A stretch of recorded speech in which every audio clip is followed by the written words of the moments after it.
Fala galera, bem-vindos a mais um episódio do Papo de Médico. Hoje a gente tá com o Sérgio Silveira, que foi meu chefe no pronto-socorro de cirurgia. Eu era interno, ele era R2 da cirurgia. Deixou eu passar um central lá. Era bonzinho, viu? E o cara lembra, né? O cara lembra. É lógico. Se é coisa ruim ou coisa boa, lembra. Quando deixa passar central, então não lembra. Quem foi interno lembra de quem deixou passar central e quem não deixou, verdade? Verdade. Você lembra, pô. Central, dreno, você lembra de tudo. Residente de cirurgia geral pelo HC, residente de cirurgia do aparelho digestivo pelo HC, atualmente assistente do ICESP, do Instituto do Câncer do Estado de São Paulo. Prazer aí conversar com o Sérgio. Além de tudo, amigo nosso aí, né? Foda aí com o Felipe, com o Matheus. Isso aí, boa noite. Obrigado pelo convite inicialmente.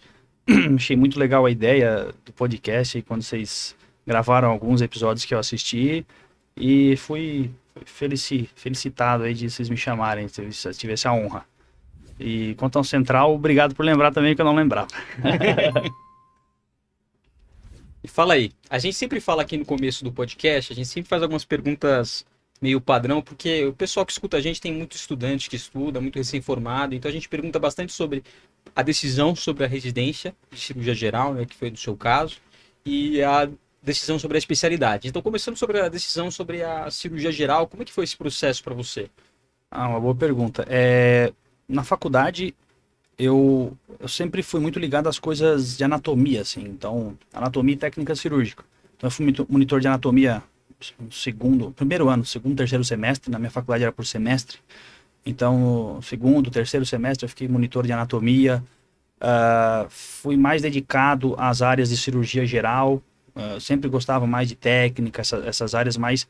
Botava a mão, fazia algum procedimento. Então, já sabia de início que eu não ia fazer algo relacionado à clínica, assim. Eu queria alguma coisa com procedimento. Até cheguei a pensar em otorrino, alguma coisa, mas ainda bem que passou. E decidi, acho que foi no meio da faculdade mesmo, quando eu tive a matéria de cirurgia geral, principalmente a gastro, que eu já decidi no meio da faculdade que eu ia fazer gastro. Então, geral e gastro. Eu já sabia que fazia aparelho digestivo. Então, no meio da faculdade eu já sabia. Quando começou a residência, nossa formação, como vocês sabem, a gente roda em muitas áreas, e isso é muito bom. Então, pensei até um pouco em URI, cabeça e pescoço, balancei um pouco, assim, mas passou rápido. Então, aparelho digestivo sempre, desde a faculdade, já me chamava muita atenção, assim, e tive a vontade de fazer. Onde você fez faculdade, Sérgio? Eu me formei em Tubarão, sou de Tubarão, Santa Catarina, me formei na Universidade do Sul de Santa Catarina, na minha cidade mesmo. Então, fiz lá na minha faculdade. E durante a faculdade você chegou a fazer, acompanhar algum cirurgião, alguma coisa assim? Eu participei da Liga de Cirurgia da faculdade, então acompanhava o serviço de cirurgia geral, cirurgia do aparelho digestivo, e eu fiz um estágio fora de Tubarão, fui em Ribeirão Preto. No Hospital das Clínicas de Ribeirão Preto foi onde, vou até agradecer meu amigo Gustavo Botega e falar o nome dele pessoalmente, que ele é um coloproctologista que está lá em Tubarão, que me estimulou a fazer esse estágio. Ele era residente de cirurgia geral ainda. E foi onde me abriu a cabeça para sair de lá, para fazer uma formação em outro lugar, que eu queria algo a mais, assim. E foi quando eu falei, só vou sair de Tubarão para fazer o Hospital das Clínicas de Ribeirão ou de São Paulo. E aí o futuro a gente viu o que deu aí, né? E valeu a pena vir pra cá? Valeu a pena, né? A gente passa uns apertos aí no começo, sai de um lugar menor. Estava morando em casa, ainda fiz a faculdade em casa. Passei alguns perrengues, assim, né? Vamos falar isso. Até eu já acho que vocês sabem essa história. Meu terceiro dia em São Paulo, sofri um assalto, arma na cara. Ali na ponte do ICESP, da Dr. Arnaldo, meus pais vieram me buscar. E falei, foi muito difícil passar, vou ter que ficar aqui. Não tenho o que fazer. Mas hoje eu sou muito... Provação.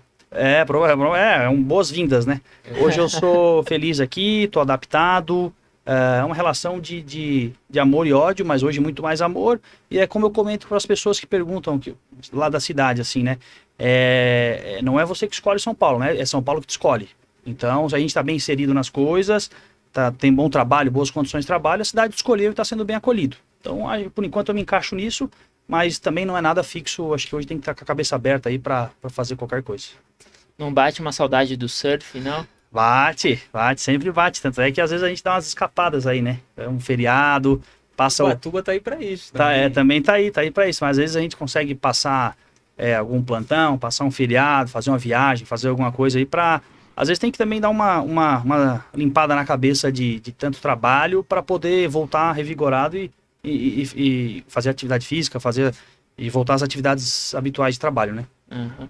Você foi preceptor quando era R3, né? Isso, 2019. Então faz quanto tempo que você acabou a 19. residência em cirurgia? 2 anos, Do né? aparelho digestivo? A 2 anos. residência faz 3, né? Porque acabei em fevereiro, ali, final de 2018, começo, né? 2019, então faz 3 anos. Preceptoria para o pessoal que não está habituado aí, porque aqui em São Paulo a gente tem bastante esse cargo de preceptoria que não é tão comum no resto do Brasil. Preceptoria é um cargo que... Preceptor é o assistente em muitas outras cidades aí do Brasil, né? Preceptoria é um cargo que quando termina a residência, logo que se termina a residência, você pode assumir de um chefe de residência, né? Então, o chefe da residência é o preceptor, é o residente que acabou de se formar e vai cuidar da parte administrativa dos preceptores, vai entrar nas cirurgias como se fosse um residente avançado, mais experiente, esse tipo de coisa. Nos Estados Unidos é o Chief Resident, o Chief Resident. Ele tem um balanço muito importante, o preceptor, assim, na minha opinião, também, todo mundo perguntava se valia a pena fazer. Eu acho que além do papel cirúrgico, que a gente acaba operando um pouco mais de casos, tudo bem, às vezes tem gente que acha que não é tanto, mas eu acho que faz uma relação interpessoal que constrói com os chefes muito boa, assim. Então, faz esse meio de campo em várias situações, vocês vão levar os problemas do residente para o chefe do serviço e tu que vai ter que acabar mediando isso, né? Sim. E isso acaba, sabe muito bem como é que é, então vai acabar, cresce pessoalmente, assim, na gestão de problemas, eu diria. Apagar incêndio. Mas você isso... Tá ali, de um lado tem os seus amigos, né? Aqueles caras que... Seu R- ali, do outro lado seus assistentes. Você tem que defender os interesses dos dois ao mesmo tempo. Um ouvido cada lado, Então, mas eu acho que isso, justamente por isso, tem um crescimento de relação interpessoal muito grande. Isso leva para a vida toda. Foi um ano muito válido. E até cirurgicamente, né? Você acaba entrando em cirurgia com os R- sozinhos lá. Não, eu tô falando do ganho secundário. Acho que o ganho primário é cirúrgico. Sem dúvida. Mas esse ganho secundário que às vezes as pessoas não entendem ou encaram como um problema, na verdade é muitas vezes uma solução de gestão interpessoal, assim. Eu tava na residência e passei um tempo sem ver o Serginho. Quando eu ouvi no corredor, eu falei, Serginho, vem cá. Ele, não, agora é doutor Serginho. Como assim? Você já defendeu o doutorado? Já. Conta pra galera aí como é que é acabar uma residência e logo em seguida conseguir fazer um doutorado, defender e virar doutor de fato. Boa, legal, obrigado. Não lembro disso aí também. Não, eu inventei, mas... Sabia. Então, boa. Foi só pra ilustrar. Então, eu acho que... boa. Foi uma boa, foi um bom gancho. Então... Agora é doutor Serginho. Agora é doutor Serginho, não fala mais comigo agora. Então é o seguinte, quando eu decidi fazer a pós-graduação no R4, então eu rodei... meu primeiro estágio foi no fígado, e é onde hoje eu acompanho o serviço hoje, e ali eu decidi fazer a pós-graduação. Então eu fui falar com o meu orientador, que inclusive mandar um abraço para o Fabrício Coelho aí, que me ajudou, foi meu orientador excelente na pós-graduação. Então eu fui conversar com ele que eu queria fazer alguma pós-graduação. Então foi em março do R4, no meu primeiro ano. Isso foi se desenvolvendo ao longo de todo o R4 e de toda a preceptoria. Então deu praticamente 2 anos, eu tive esse insight de fazer as matérias, fazer o trabalho, escrever, aí entrou, pós-preceptoria veio a pandemia, que eu tentei, não precisa nem falar gravidade, as coisas, mas eu tentei usar o tempo livre ao meu favor, esse tempo ocioso, eu tentava escrever o trabalho e mandar já para o meu orientador de volta, para ele me voltar com o que eu precisava corrigir. Então, em novembro do ano passado, faz exatamente 1 ano, eu consegui já defender o doutorado. Então, isso foi um trabalho, foi uma coisa relativamente rápida, precoce, assim, porque geralmente as pessoas demoram um pouco para fazer. O pessoal acaba, pega um pouco quero sair um pouco de lá. Mas eu já quis engatar isso rápido, porque, minha opinião, uma coisa pessoal, eu acho que a pós-graduação, ninguém vai te tirar. Tu pode estar aqui, hoje em São Paulo, amanhã você vai lá para o interior de um estado, não sabe onde. Você vai estar com o teu currículo. Ninguém vai prestar um concurso público, tá o teu currículo lá pós-graduação, isso ninguém te tira. Então eu encarei, né, eu tive essa ideia no R4, falei, ó, vou precisar fazer isso, acho que vai complementar o meu currículo, eu vou isso atrás desde o começo e vou dar o meu sangue para resolver isso. Então aí deu 2 anos e meio, 3 anos, eu consegui defender. Então foi algo relativamente rápido. O que a gente vê são as pessoas saem, depois voltam depois de uns 5, 6 anos para o serviço para fazer a pós-graduação. Acho que não existe o certo e o errado. Não existe. Eu sou feliz que eu consegui fazer isso num tempo rápido, depois da preceptoria, mas me vale muito a pena. Inclusive, para iniciar meu trabalho em CESP, acho que uns 5, 6 meses, 4, 5 meses, na prova, um dos critérios era ver se ganhava mais pontos que a gente tinha pós-graduação. Então, eu acabei já tendo uma boa colocação graças à pós-graduação. Então, já teve um ganho até para emprego, né? Sim, todo Então, concurso público Todo dá, concurso dá público, ninguém vai tirar isso, sabe? Eu acho que, enfim, recomendo. Concurso público, Falar aula que em universidade, você É, o salário é diferente para quem tem pós-graduação de quem não tem pós-graduação. Tudo tem um benefício. falar aquela coisa utópica, nossa, é espetacular. Na hora ali, tem hora que a gente quer rasgar tudo, né? Enche o saco, tem hora. Tem hora que não dá. Ah, poxa, que saco. Putz, tem que fazer tal coisa. Matéria da pós. Putz, tem que ver, fazer um trabalhinho. Essas coisas. Tem hora que quer quebrar o computador, rasgar as folhas. Mas tem que respirar fundo e todo dia fazer um pouquinho. Aí, todo dia eu botava fazer um parágrafo. Fazer um parágrafo. Aí andou. Tem alguns alunos que sempre me perguntam isso, então acho que você vai poder esclarecer para todo mundo. Dá para fazer doutorado direto, né? Então não precisa fazer necessariamente mestrado, depois doutorado.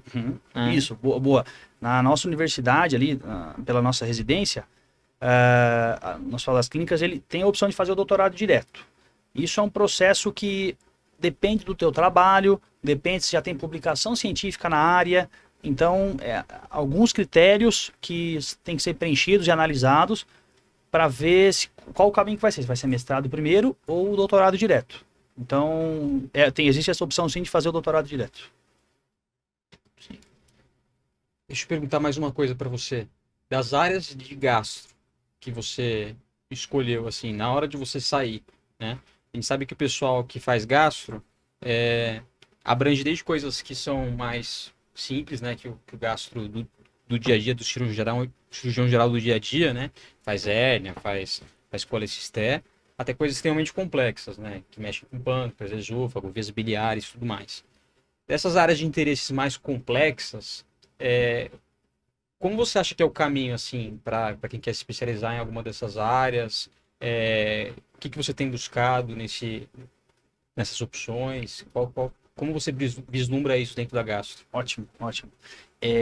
O nosso dia a dia do cirurgião do aparelho digestivo, vou dizer até cirurgião geral, que no dia a dia praticamente é igual, hérnia, vesícula e mexe muito com obesidade, tratamento de refluxo. Esse é o dia a dia. Mas para essas coisas mais complexas, existem 3 formas de você estar inserido nesse mercado, para operar fígado, operar pâncreas, operar esôfago. Acho que nas nossas áreas, ou um reto mais baixo, nessa linha. Ou você está inserido num serviço acadêmico que tenha isso, né, que tem a oportunidade de discussão de caso, entrar nesses casos, muitas vezes operar, fazer publicações na área, que é o meu caso, que eu tento fazer isso no grupo do fígado.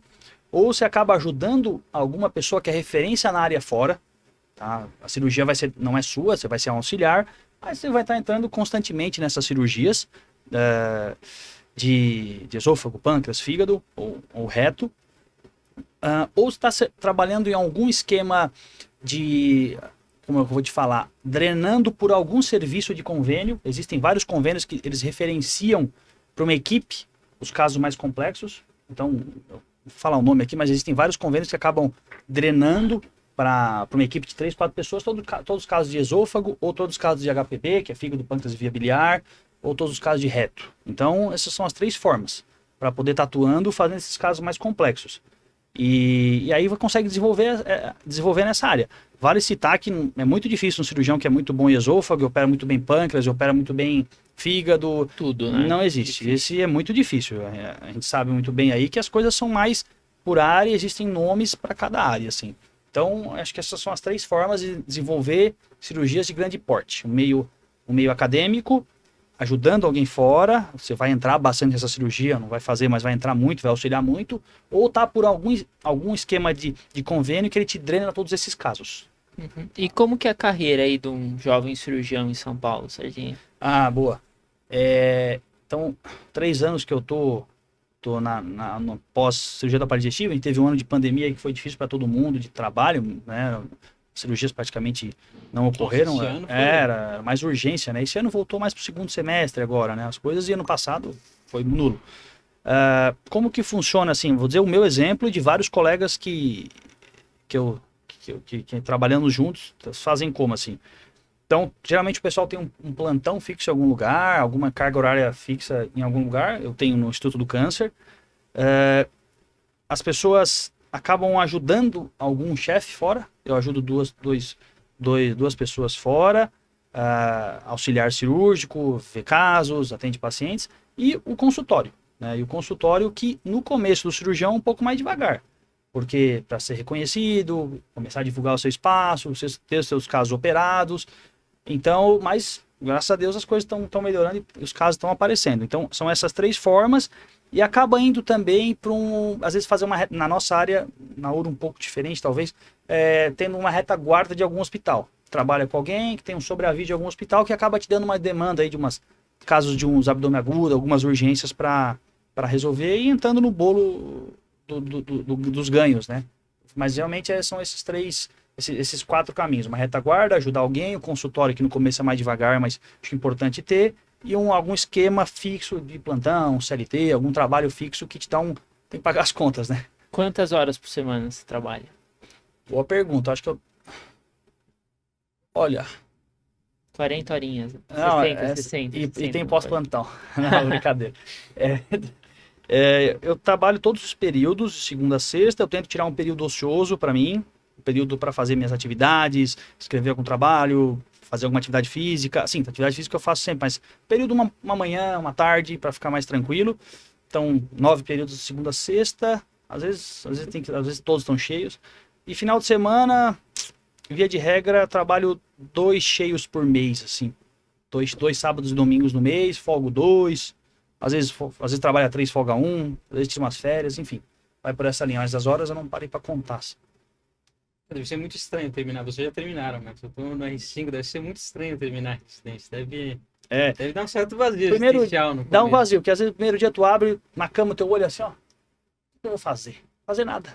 Às vezes não tem nada, né? Às vezes o cara olha pro... Eu não sei o que é isso, faz muito tempo. Vai ver depois da preceptoria, assim, a gente vai ter tuas funções daqui, mas o primeiro dia, assim, eu tive isso aí por alguns dias, assim. Depois da preceptoria, ainda principalmente porque veio a pandemia, né? Então eu acabei a preceptoria, deu uma semana, fechou tudo.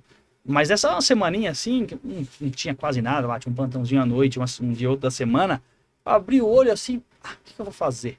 Aí, Netflix, sei lá o que eu fiz, não lembro. Quando eu vou acordar um pouquinho mais tarde, já tem mensagem do Matheus do Augusto falando assim, ei, já fez aquele post, já gravou aquela aula, pressão. Não sei o quê. Quem tem sócio tem chefe, meu amigo. Só tem boss. É assim, não tem jeito. Ai, acabar a residência tem seu lado bom e tem seu lado ruim, né? Pelo menos quando a gente tá na residência, a gente sabe tudo que a gente tem que fazer, tem um caminho certinho pra gente seguir, a gente sabe mês que vem onde eu vou estar, mês que vem o que eu vou fazer, o que eu tenho que fazer, como é que funciona cada coisa. Quando a gente termina a residência, vira uma bagunça, demora livro aberto ali que a gente tem que escrever a história e a história não é tão simples, não é um caminho tão reto assim, mais assim. A gente sabe, quando tá na faculdade, quando tá na escola tem que fazer faculdade, quando tá na faculdade tem que fazer residência, depois da pós, daí vai fazer o quê depois? Aí vira aquelas habilidades demora que uns já 3, são 4 anos assim, subjetivas. até entrar no eixo, tudo. No começo vai pegando um monte de coisa, né? Vai pegando, e depois vai se desfazendo das coisas, tentando pegar coisas melhores, trocar coisas ruins por coisas menos piores, depois vai virar uma coisa boa. Tem um chefe que fala, se o esquema chegou em ti agora, tão cedo, é porque não é bom. Né? Os caras falam, chegou, tem um esquema lá, tal, acabou a preceptoria, acabou a residência, tem um ambulatório para atender. Aí, vale a pena, você chegou agora, é porque não é bom, mas um dia pode ser que vire, né? Tem um plantãozinho aqui, tem um plantãozinho filé, bom, né? Vai lá que vale a pena. Só dorme no plantão. Só dorme, chega lá e 2 esfaqueados, 24 horas trabalhando. Quando a gente acabou de se formar, a gente foi dar um plantão. Daí o Felipe foi primeiro dar um plantão. Ele pegou um plantão no Facebook. Pronto. Nossa, Pegou um plantão de última hora no Facebook. Não, tranquilo, esse foi plantão. triste, meu. É porta fechada, pode ficar tranquilo que não tem nada, plantão. Já leva o pijama. Uma moça que era dermatologista estava lá no plantão. Falou, não, vem aqui, por favor, me ajudar. Tá fechada a UPA. Ah, Conta aí, conta aí. Não, daí fiquei só esperando ele chegar, né? E aí, Felipe, como é que foi ele? Mano, nunca suei tanto na minha vida. Chegou um cara lá, rebaixado. Não consegui entubar, de jeito nenhum. Não consegui entubar. Chamou uma dermatologista. Aí chegou um paciente obeso, nossa. E lá na UPA não tinha relaxante muscular. Tinha só... só tinha diazepam e tinha morfina. Nunca, não tinha nada, pra entubar um paciente. O paciente pós-ictal lá, super rebaixado, não protegia a via aérea. A gente tentando entubar, não conseguiu. Teve que esperar, passar o plantão. Chegou o outro plantonista. Ainda bem que ventilava, né? ventilador. Chegou outro Ficou. plantonista, e aí o outro plantonista chegou e entubou sentado o paciente. Meu Foi Deus. super... Eu acho que Via aérea médico. difícil, não tinha nada. Você tem que tomar muito cuidado quando você Perigoso. pega um plantão. Eu acho que médico que não pegou um plantão furado, não tomou um calote, não tá completo ainda as coisas do médico, Não, né? outro dia eu fui dar uma palestra, acho que semana retrasada, eu acho. Lá na faculdade de medicina, que pediram dar uma palestra chamada Me Formei, e aí? Daí meu Legal. tema de aula era se não passasse na residência, tal, para falar um pouquinho também sobre curso, claro, né? Tal. Sim. Mas daí eu tava vendo as palestras das pessoas que falavam antes, né? Que falaram antes. Daí um monte de gente falou assim, não, plantão super tranquilo, super fácil, tal. Alguns falando assim, que eu consegui plantão, não sei aonde, tal. Tem que chover, tal, porque esse plantão é legal, que você tem sala de emergência, mas sala de emergência tranquila, tal. Eu não peguei nada. Outro falando que dava plantão em, sei lá, em automobilismo, mas nunca acontecia nada. Os caras falam assim, na tranquilidade. Nunca acontece Mas nada. é que assim, nunca acontece nada até acontecer Até alguma acontecer. coisa. Aí chega lá não tem um oxímetro. Então, não acontece nada. Aí não tem um oxímetro. Então, perigoso, né? Então, mas é isso aí, plantão furado, todo mundo tem uma história de plantão furado, cilada, né? Total. Total. Com certeza. Serginho, você estava falando aí da palestra que você viu no TED, da ciência da felicidade. Fala aí um pouquinho pra galera. Ah, não, tava conversando antes aqui.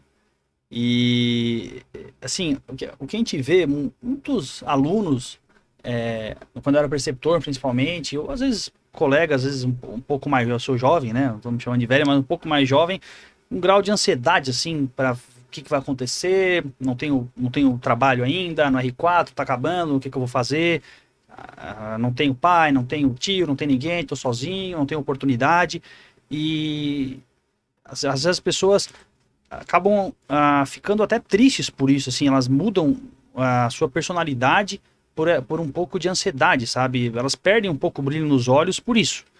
E a gente tem que tentar deixar o ambiente de trabalho para as coisas fluírem bem, o melhor ambiente possível, assim. Tem que fazer um ambiente favorável à tua pessoa. Tem que transformar o ambiente da residência, da preceptoria, no hospital onde tu trabalha, tem que fazer as pessoas suarem a camisa por ti e tu suar por elas, assim. Então, existem algumas coisas que a felicidade, acho que a pessoa, o cirurgião, o aluno de medicina, acho que todas as pessoas que acho que tem muito a ver com a felicidade, assim. A primeira coisa, todo mundo vai errar. Todo mundo vai errar. A gente, como profissional, vai errar, o aluno vai errar, todo mundo, nós somos humanos e todo mundo vai ter um erro, vai cometer erro, tá? Profissionalmente, pessoalmente, todo mundo erra, a gente tem que estar disposto a mostrar e assumir os erros, assumir as consequências. Então, todo mundo vai errar, isso não tenham receio. Outra coisa, a gente tem que saber lidar com o estresse, né? Nossa profissão, principalmente a nossa profissão, é muito estressante. Então, as pessoas que eu vejo que mais, não sei se deram bem, as pessoas que são mais felizes, eu acho que é essa palavra, as pessoas que lidaram melhor com o estresse, tá? Outra coisa... A gente é muito questionado pelos pacientes, né? O Matheus, inclusive, outro dia estava na Europa, paciente mandando mensagem para ele, que tinha operado, precisava de ajuda. A gente tem que... Então é difícil, a gente manejar isso é difícil. Aí, ó, acabou passar... tem que saber lidar com esse tipo de estresse, assim, sabe? Um terceiro ponto, acho que envolve muito atividade física. Acho que todo mundo tem que praticar alguma coisa... Uma corrida, uma caminhada, umas 2, 3 vezes por semana, em 30, 40 minutos, tem que fazer alguma coisa. Isso ajuda na felicidade e no diminuir estresse. Outra coisa, relações interpessoais. Acho que isso é fundamental. Medicina, vai lá pegar tumor de próstata. Você vai pegar o guideline do MD Anderson lá, tá tudo, vai ler, tudo vai seguir certinho, fluxograma, acabou. Pegar uma pessoa que não é médica, ela vai saber. Só seguir, olhar o laudo e encaminhar. Para operar também, tanto não estou falando de próstata, de várias áreas, mas eu acho que ter a relação interpessoal boa, manter uma comunicação boa entre a equipe, com todo mundo, isso eu acho que é fundamental, fundamental. Claro que tem que desenvolver a parte acadêmica antes, tem que estudar, tem que saber operar, tem que aprender, sim. Mas isso a gente às vezes atinge as coisas até mais rápido do que construir uma boa relação interpessoal. Foi aí que eu entrei no gancho da preceptoria, que foi uma coisa importante para mim, sabe? Acho que isso é extremamente importante na medicina. E até para você todas conseguir as áreas, melhores posições em todas as áreas, sim, né? Mas na nossa relação interpessoal, às vezes a gente vê as pessoas andando, cabeça baixa, ombro baixo, desanimada, postura, respeito, levantar a cabeça, conversar, olhar no olho. Então são coisas que fazem diferença. Isso para o paciente e para o teu colega, para todo mundo, para todo o ambiente de trabalho. E aí, acho que por último, assim, nós precisamos ser gratos, assim, é uma palavra que tá meio jargão, assim, todo mundo é gratidão, mas é uma verdade, sabe? A gente tem que ser grato pela oportunidade que a gente tem, grato pela família, grato pela profissão que nós temos, que alcançamos, com o suor nosso também, mas todo mundo teve a oportunidade de estudar, chega lá, tem gente que não quer estudar e não pode, não tem condições, entendeu? Então a gente precisa ser grato a todas as oportunidades que a gente tem. E o que claro que a gente conquistou é nosso, ninguém tira, mas a gente, como é que eu vou te falar assim, não dependeu só da gente no início, né? Nós precisamos ser gratos às pessoas e o ambiente que nos formou, assim, sabe? Eu acho que a gratidão, agradecer as pessoas, agradecer quem tá junto é extremamente importante. Nossa, quanto de dinheiro, né? E quanto de tempo é investido para formar um cirurgião? Eu tava conversando isso com o Daniel. Daniel Magalhães, preceptor. Gente boa. Mas, para formar uma pessoa igual a gente, é muita coisa investida. É muito custo. Da sociedade, tempo, dinheiro. Tudo. É um investimento nosso, de tempo. Nosso, principalmente de tempo, né? A gente dedica muito tempo e deixa de ganhar dinheiro para outras coisas, mas nós sabemos disso, tá tudo certo. Tá, a residência, ninguém tá lá por questões financeiras, tá lá por aprendizado, mas é um dinheiro que o Estado investe em ti, o governo tá botando esse dinheiro, então tem que ser grato por isso, né? Tem que fazer funcionar e ser da melhor maneira possível. Claro que, falando assim, parece, nossa, Serginho parece que chega rindo no hospital. Claro que não é assim todo dia. Tem dia que a gente chega estressado e quer botar a boca no trombone por tudo, mas quando botar a cabeça para dormir no travesseiro tem que pensar nessas coisas, assim, sabe? Enfim, acho que essas 5 coisas ajudam bastante, assim, a ser uma pessoa mais feliz e tornar um ambiente mais favorável e ter mais oportunidades boas. Acho que sim. Concordo também. Acho que é isso aí. Isso aí, Serginho. Obrigado pela sua participação. Boa. Foi muito boa. Obrigado pelo seu tempo que você disponibilizou aqui pra gente. Obrigado pelo aquele catéter. Boa. Eu nunca tinha agradecido. Agora eu tô pra agradecer. Paga um café na saída ali, vai. Pagando. Isso aí, pessoal. Quer falar mais alguma coisa? Então, Fala a tua rede social aí pra galera seguir também, tirar dúvidas, né? Opa! Essa questão do... É sergiosilveira.jr. Vamos pôr na descrição também, né? Quem Eu quiser vou checar aqui. alguma dica também dessa Sim, questão está. de mestrado, doutorado. Sim, né? sim, sergiosilveira.jr. Até vou olhar aqui pra não falar besteira. Pera aí que deu um branco. Eu tô muito nervoso, né? São Aqui em cima. 3 ícones. Sergio.silveira.jr. Sérgio.silveira. Tô sabendo bem. Tô sabendo bem, hein? Um grande influencer. Um grande influencer, todo dia fazendo foto com whey protein, com isso. Mentira. Sergio.silveira.jr. Boa. Fechou. E agradecer, quando eu conversei com o Felipe, o convite de vocês, tá? Acho que é muito legal. Essa ideia do podcast, acho que ir além da medicina é uma coisa interessante. Que às vezes fica chato, né? Só falar da mesma coisa, só falar do mais do mesmo, mas o podcast ele te dá essa liberdade de todo mundo conversar e falar coisas aleatórias de vida aí, às vezes no trânsito, 20, 30 minutos ouvindo, aqui em São Paulo, né? Chuvinha, trânsito, bota um podcast e vai ver o Serginho falar besteira lá. Isso aí. Beleza, obrigado, viu, Muito Serginho? obrigado. Pô, Serginho, obrigadão pela participação. Isso aí, pessoal. Aproveitem aí. Toda semana a gente está trazendo conteúdo novo, chamando alguém para conversar um pouco sobre a nossa realidade, sobre as vivências que a gente tem. Quero que vocês estejam aqui com a gente para sempre ter alguma discussão. E tô disponível, se quiser alguma outra vez chamar para falar de conteúdo, alguma coisa, a gente pode falar também sem nenhum problema. Falar de qualquer coisa também da área cirúrgica aí. Show de bola. Fechou? Abraços. Um abraço. Até a próxima, pessoal. pessoal. Falou. Tchau, tchau.